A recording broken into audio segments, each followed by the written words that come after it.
Hello students, welcome back to sociology classes. Today our topic is urbanization. आज का टॉपिक है हमारा नगरीकरण। Okay students, so without wasting much time we should start this video on this topic and it is the most important topic for your examination. ये बहुत ही important topic है आपके एग्ज़ाम के लिए, इसलिए आप जल्दी ही इसको तैयार कर लीजिए। अब मैं जो भी आपको वीडियोज़ दूँगी वो सभी इंपॉर्टेंट क्वेश्चंस की होगी, तो आप सभी जिनको भी इम्पोर्टेंट क्वेश्चन चाहिए सोशोलॉजी के, आप चैनल को सब्सक्राइब करें, लाइक करें और सपोर्ट करें।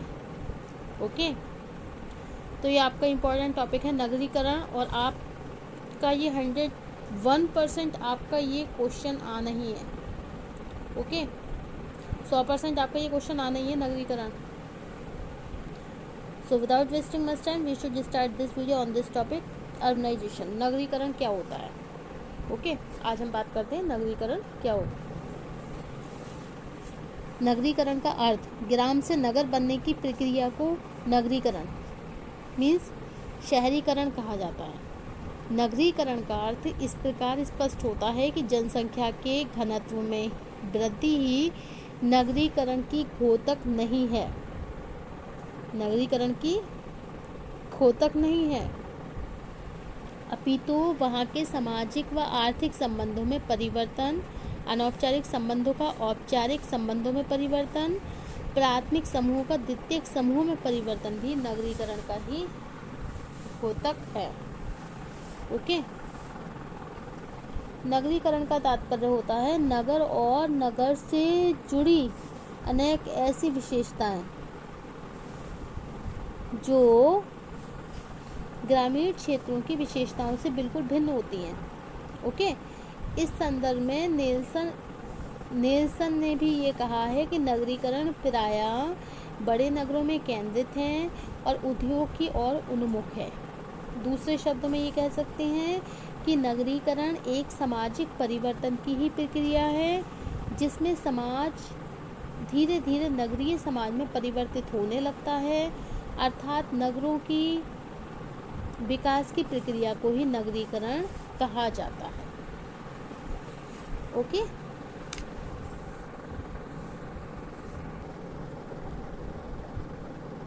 नगरीय समाजशास्त्र वर्तमान में समाजशास्त्र की एक महत्वपूर्ण उपशाखा है, जिसके अंतर्गत नगरीय जीवन स्तर, विभिन्न सामाजिक घटनाएं, सामाजिक समस्याएं, नगरीय सामाजिक समस्याएं, सामाजिक संबंध और सामाजिक संरचना आदि का वैज्ञानिक अध्ययन किया जाता है।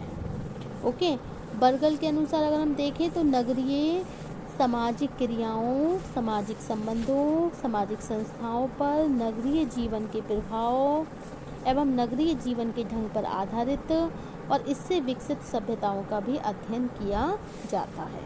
ओके, और हाबहाउस के अनुसार अगर हम देखेंगे तो नगरीय समाजशास्त्र नगर जीवन और समस्याओं का विशिष्ट अध्ययन है।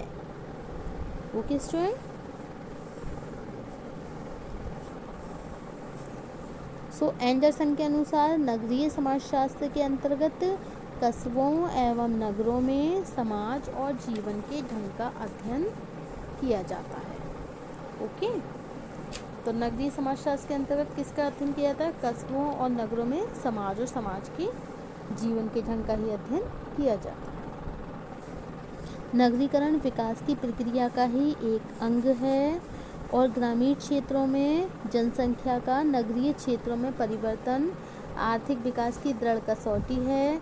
पिछड़े हुए स्थिर समाज में नगरीकरण की प्रक्रिया वस्तुतः धीमी होती है, क्योंकि ग्रामीण क्षेत्रों में रहने वाले लोगों के लिए रोजगार उपलब्ध कराने में नगर सक्षम नहीं होते हैं। ओके, नगर क्षेत्रों का भौतिक विस्तार या उसके क्षेत्रफल, जनसंख्या आदि में बेतहाशा वृद्धि नगरीकरण ही कहलाता है। यह एक वैश्विक परिवर्तन है और संयुक्त राष्ट्र संघ की परिभाषा के अनुसार ग्रामीण क्षेत्रों के लोगों का शहरों में जाकर रहना और काम करना भी नगरीकरण कहलाता है। ओके,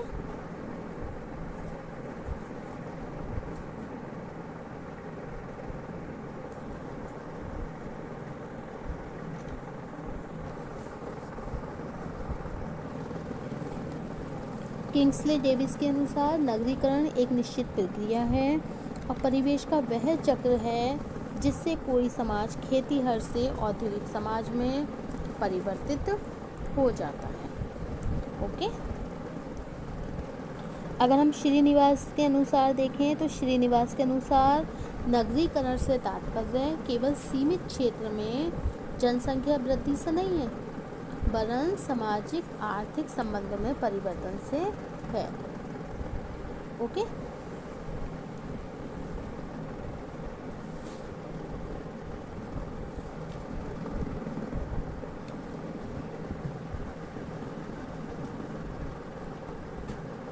बर्गल के अनुसार नगरीय सामाजिक क्रियाओं, सामाजिक संबंधों, सामाजिक संस्थाओं पर नगरीय जीवन के प्रभाव एवं नगरीय जीवन के ढंग पर आधारित और इससे विकसित सभ्यताओं का भी अध्ययन किया जाता है।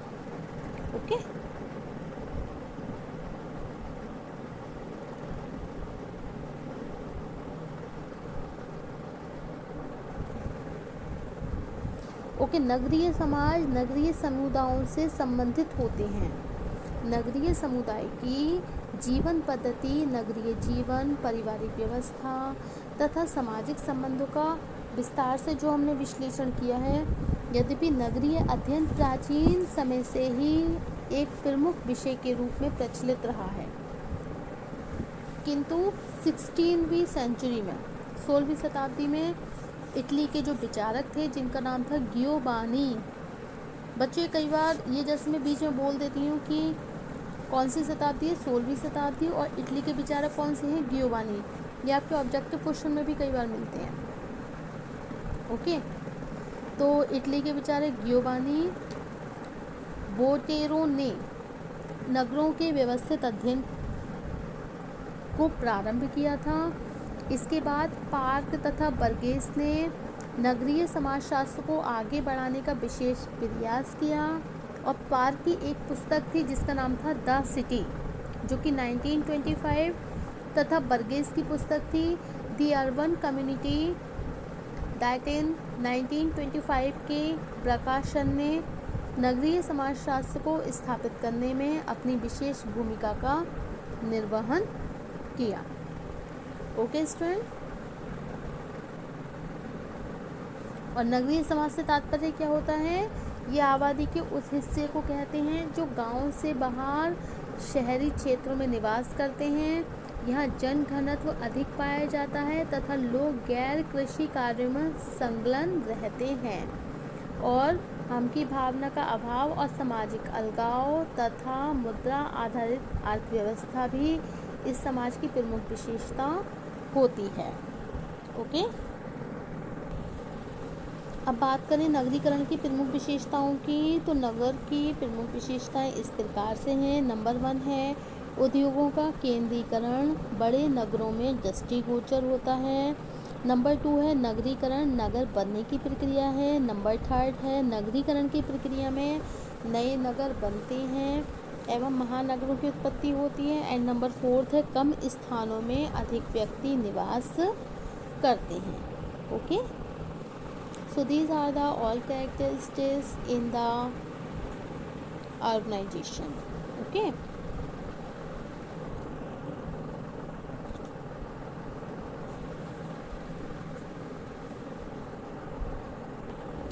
नेक्स्ट कैरेक्टरिस्टिक्स है अर्बनाइजेशन की। नंबर 5 है कि नगरीकरण की प्रक्रिया के दौरान नगरों में निवासरत व्यक्ति नगरीय जीवन शैली को आत्मसात कर लेते हैं। एंड नंबर 6 है शिक्षितों की संख्या का अनुपात ग्रामीण क्षेत्रों में अधिक होता है। इसके अलावा नगरीकरण की विशेषताएं और भी हैं, जैसे जनसंख्या की अधिकता है, सामाजिक गतिशीलता है, सामाजिक विभेदीकरण है।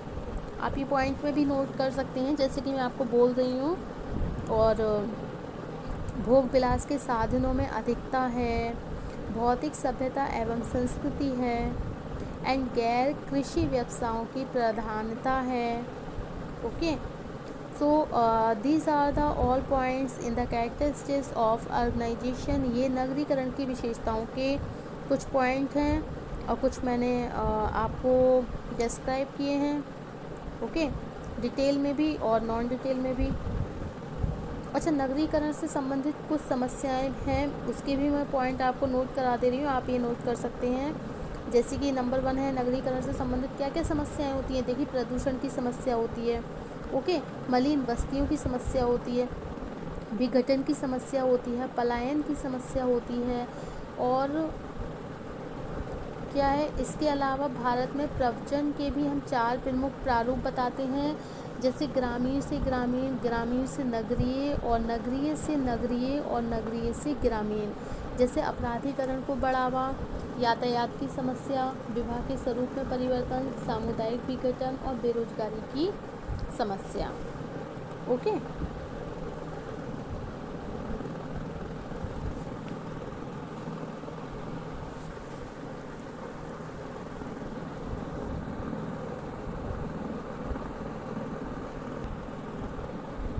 So thanks for watching. आप इस टॉपिक को ध्यान से याद करिएगा।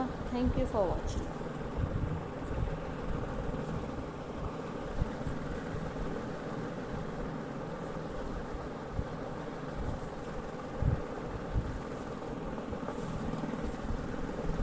अगर आप इसी तरह के और वीडियो चाहते हैं तो आप प्लीज़ इस चैनल को सपोर्ट करें, सब्सक्राइब करें एंड लाइक एंड कमेंट करें। So thank you.